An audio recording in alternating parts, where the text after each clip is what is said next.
bonjour, je suis Marc Verspiek, moi je suis directeur financier groupe, c'est-à-dire que j'ai exercé mes fonctions pendant de nombreuses années au sein du groupe Air France, où j'ai fait corporate finance, j'ai fait de la trésorerie, j'ai fait gestion des risques, contrôle de gestion et direction financière groupe avec des sujets de restructuration, de réorganisation. Voilà, et donc j'aime la finance et je trouve qu'il y a beaucoup de choses à la fois techniques mais aussi humaines qui sont intéressantes et j'espère qu'on va pouvoir en discuter aujourd'hui. L'entreprise que j'ai rejointe est un beau groupe international qui fait plus de 2 milliards d'euros de chiffre d'affaires, implanté dans de nombreux pays dans lesquels sont situées les usines de fabrication, puisqu'on est dans un domaine industriel. Et ce groupe a finalement un centre de décision, une holding centrale assez légère,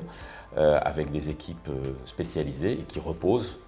sur des pays et des régions assez fortes. Donc une logique centrale, régionale assez importante, une logique B2B et ensuite évidemment des problématiques business spécifiques et sans doute accentuées, on en parlera après, par la crise du Covid. Alors le contexte de la mission ici, c'est je pense un peu particulier puisque c'est un sujet évidemment de remplacer un directeur financier de ce groupe, mais qui lui-même a été temporairement nommé PDG de ce groupe, parce que le conseil d'administration n'avait pas encore trouvé le remplaçant du PDG. L'enjeu, il était double, il était à la fois d'assurer finalement une présence managériale auprès des équipes et pour réaliser des travaux importants, budgétaires, investissements. Et puis, l'enjeu était aussi, en période de Covid, de donner de la visibilité et de pouvoir permettre à ce groupe d'avoir finalement un positionnement plus flexible, plus agile par rapport à des hypothèses de croissance, de décroissance, de décrochage. Et donc, ce sont les deux enjeux importants que j'ai traités en arrivant. Sur une mission qui dure à peu près 6 mois, comme toujours, c'est à la fois une période longue parce qu'on arrive à quand même avancer, connaître les gens, pousser certains dossiers, mais c'est parfois trop court parce que sur des sujets qui peuvent être plus de long terme ou de choix d'outils informatiques, évidemment, c'est un peu court. Moi, ce que je retiens, c'est d'abord le temps passé avec les équipes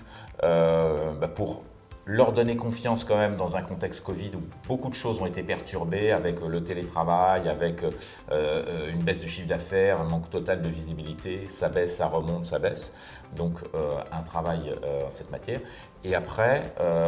la construction d'un budget avec des hypothèses basses, moyennes, hautes, la construction d'un plan d'investissement, là encore conditionné à un certain nombre de contraintes et puis préparer le refinancement du groupe puisque un certain nombre d'échéances de dette arrivaient à maturité et donc j'ai construit avec le trésorier finalement un papier et discuté aussi avec un certain nombre de partenaires extérieurs pour préparer le refinancement externe de ce groupe. Voilà. Donc beaucoup de sujets, une variété de sujets assez importante à l'image du groupe avec des enjeux sur la fiscalité, sur la trésorerie, sur le controlling évidemment, des enjeux de recrutement, des enjeux d'IT, de système, avec des travaux sur un nouvel outil et toutes les questions qu'il y a aussi en période d'incertitude. Est-ce qu'un tel projet, on continue, on arrête ou on le met en stand-by? Je pense que ce groupe était très soucieux d'être dans une continuité managériale, ça c'est le premier point, pour que vraiment les équipes puissent vivre leur vie quotidienne, leurs assessments, leur processus sans que ça crée de rupture, parce qu'en période de Covid, c'est encore plus difficile de se dire voilà, les équipes finance n'ont pas de chef et sont satellisés. Et puis l'autre point, comme on l'a évoqué, c'est quand même de trouver un appui sur des bonnes pratiques de quelqu'un qui a de l'expérience et qui peut aider un groupe à surmonter ces phases, décision d'investissement, décision de refinancement. l'accompagnement de IM, il est capital d'abord sur la fixation des objectifs et des jalons. Donc, pourquoi on est là, sur quoi on va travailler, parce qu'il faut se concentrer sur des sujets essentiels, on ne peut pas tout traiter. Donc, quels sont les jalons, quel est le calendrier associé à ces jalons. Et puis, un dernier point qui me semble important aussi, ça concerne le constat d'étonnement, c'est-à-dire quand on arrive dans un grand groupe, ou pas d'ailleurs, mais on a des surprises positives, négatives, on est étonné, comment est-ce qu'ils travaillent, tiens c'est bizarre, j'aurais pas vu ça comme ça. Et donc ça a